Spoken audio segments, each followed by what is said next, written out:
Cześć, z tej strony Mariusz Kędzierski. Bardzo Ci dziękuję, że oglądasz moje filmy, ale żebym mógł nadal się rozwijać i mógł dotrzeć do jak największej ilości ludzi, proszę Cię, zasubskrybuj mój kanał.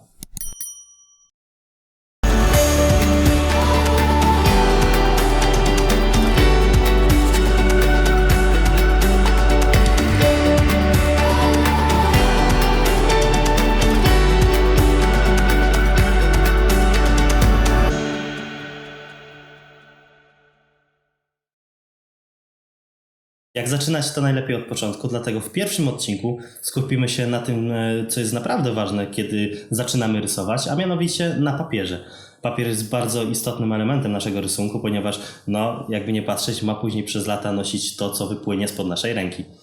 Tak więc na początku możemy papier podzielić sobie na takie dwie kategorie. Powiedzmy, pierwszą będzie to, w jaki sposób możemy ten papier nabyć. Możemy go nabyć na dwa sposoby. Albo kupujemy papier, który jest po prostu sprzedawany w blokach. Ma on swoje zalety jak najbardziej, ale ma on swoje również wady, a największą z nich jest to, że po prostu ten papier ma swoje dane formaty, dosyć małe, przez co ten papier nie może zostać przycięty przez nas w taki sposób, jaki chcemy. Drugim sposobem, w jaki możemy nabyć ten papier, jest papier na sztuki. I on już jest sprzedawany w znacznie większych formatach, dzięki czemu możemy na przykład, jeżeli klient sobie życzy, dostosować jego format właśnie do tych oczekiwań. I drugim takim czynnikiem, na który musimy zwrócić uwagę przy wyborze papieru, jest oczywiście jego gramatura. Gramatura papieru to jest jego waga w gramach na metr kwadratowy. I tutaj możemy sobie podzielić na takie trzy segmenty. Pierwszym, tym najniższym, jest gramatura papieru o wadze 90 gramów. Jest to papier głównie dedykowany dla kredek i ołówków, natomiast ja nie polecam go w żaden sposób do rysowania, po prostu to jest papier, który raczej nadaje się do rysowania dla dzieci.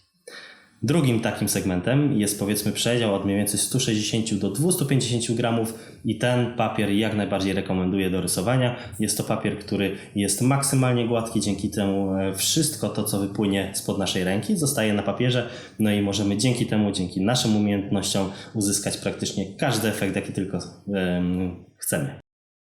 I ostatnim takim przedziałem jest to przedział od 250 gramów wzwyż, czyli to są papiery już bardzo grube, zazwyczaj fakturowane, które właśnie te żłobienia pomagają odprowadzić wodę, czyli ten papier jest dedykowany głównie do farb i głównie do akwareli.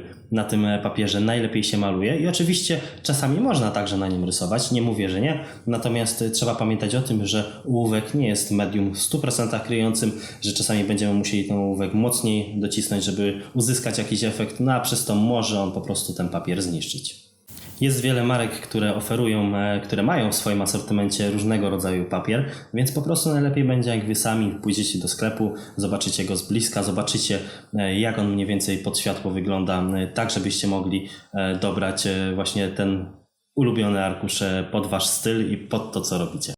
Jak już powiedziałem, papier lubi wilgoć, ale ten wyłącznie powyżej 250 gram. My się raczej nim nie zajmujemy, skupmy się na tym nieco cieńszym i nieco lżejszym. I ten akurat tej wilgoci nie znosi, dlatego musimy pamiętać o tym, że żeby po pierwsze na pewno nie jeść ani nie pić nad pracą. Jeżeli macie taką potrzebę, to po prostu odejdźcie od stanowiska, załatwcie tę potrzebę, napijcie się, najedzcie tak, żebyście nie musieli po prostu latać w tę i z powrotem i żeby po prostu ta Wasza praca nie została w żaden sposób zachlapana, ponieważ każda taka pojedyncza nawet kropla może sprawić, że ten rysunek będzie zwyczajnie do wyrzucenia.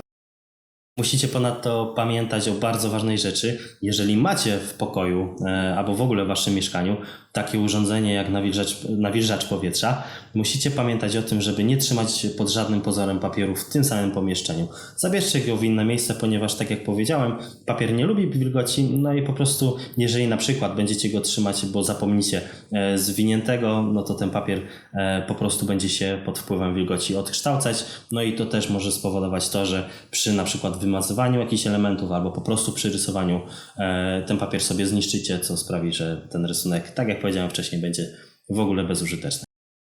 Papier oprócz wilgoci nienawidzi po prostu wszelkiego rodzaju zagnieceń. czasami podczas zwijania dzieje się coś takiego, że ten papier, powstają na nim tak zwane zagniotki, które są już takim jakby procesem nieodwracalnym, który sprawia, że po prostu w żaden sposób nie da się z tego ani wyprasować, ani wyprostować, dlatego bardzo uważnie się z tym materiałem obchodźcie. W tym odcinku to już powoli będzie na tyle, ale zanim na dobre skończymy, obiecałem sobie, że może nie w każdym odcinku, ale w większości postaram się z Wami dzielić pewnymi radami, które być może ułatwią Wam rozwijanie się w tej drodze Waszej artystycznej.